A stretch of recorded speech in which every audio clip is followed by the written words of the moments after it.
Hi guys, a lot of people ask me about how I got the look on my last HVX video, so I'm here to talk about what I'm doing in camera and in post-production in software. So first let's go into the menu, and then let's go into scene files. So this is my current setting for HD. So first I set it to film cam, synchro scan at 180 degree shutter speed, which gives it very natural motion blur. If you crank it up too high, it sometimes gets very jittery, and I don't really like that. So that's why I set synchro scan at 180 degrees, and I press the shutter button on the side of the camera to turn it off, so that it stays at 180 degrees. So now let's go down. Oops, sorry. Press the wrong button here. So as you can see, I set the detail level at -7 because I find that these older cameras, I mean, it's 17 years old at this point. These older cameras really doesn't do well with internal sharpening, and that's why I set everything that's related to sharpening to -7. So detail level is -7, and vertical detail level is also at -7. Detail coring is basically sort of like noise reduction, and again, these older cameras doesn't do well with internal noise reduction, so I set it to -2. Chroma level, I set it to -3 because I'm using Cine-like matrix, but we can talk about that later. So yeah, let's scroll down.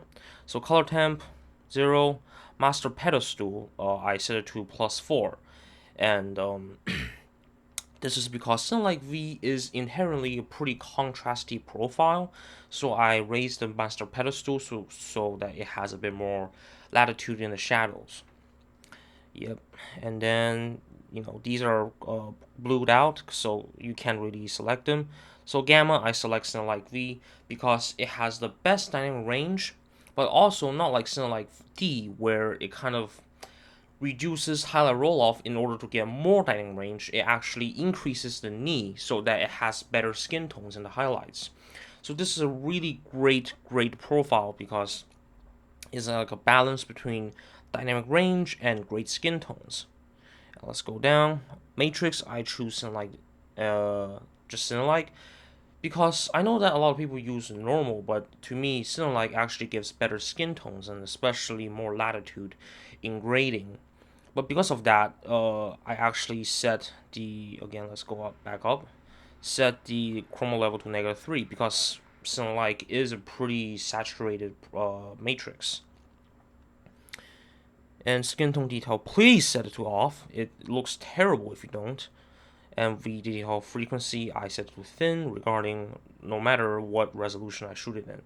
And make sure to save. Yes, and there you go. So another thing I set in camera is that I make sure in camera setup that my setup for the black level is all 0 and 0, because in post-production, if you're using Premiere, this is not that relevant, but in DaVinci Resolve, you can set the file to full, the data level to full, and that gives it a lot more latitude in grading and brings back the highlights and brings up the shadows.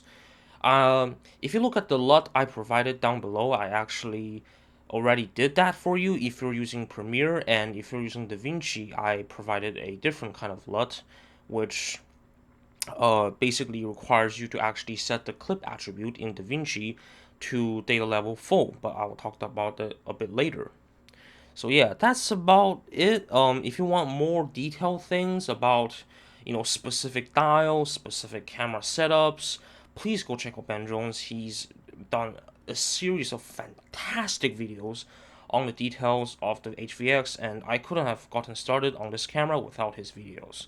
So yeah, now let's move on to the post-production side of things. So now let's move on to post-production because that's actually where most of the magic happens. So my editing software of choice is DaVinci Resolve, and of course you might be using Premiere or Final Cut. But I choose DaVinci because it's very powerful in terms of color grading and it's very fast and stable. Now, as you can see, I'm doing quite a bit of work in the color department with different kind of tint, hues, shifts, saturation, etc.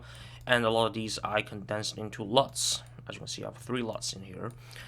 that I combined, and I have color space transform, things like that. But don't worry, I'll actually condense all of these into a single 33x and 65x LUT. So if you're using DaVinci, I'll give you the 65x version, and if you're using Premiere, I'll give you the 33x version with a bit of tweak, which I will talk about a bit later. So first, in terms of exposing the camera for this color grade slash LUT, make sure that you turn on Zebra and that the Zebra is set 105%. You don't really want to clip most of your image over that.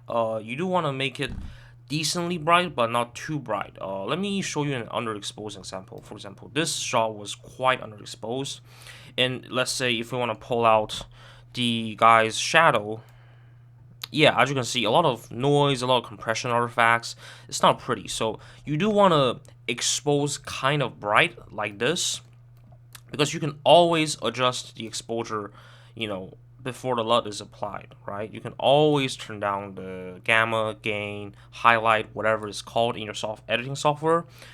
And basically, to kind of talk about what I'm doing with the color grade is pretty simple. I adjust the temperature slash tint, which by the way I've designed this LUT to be used at 5600 Kelvin preset white balance. So yeah, if you're not using that, please set the camera's white balance to that.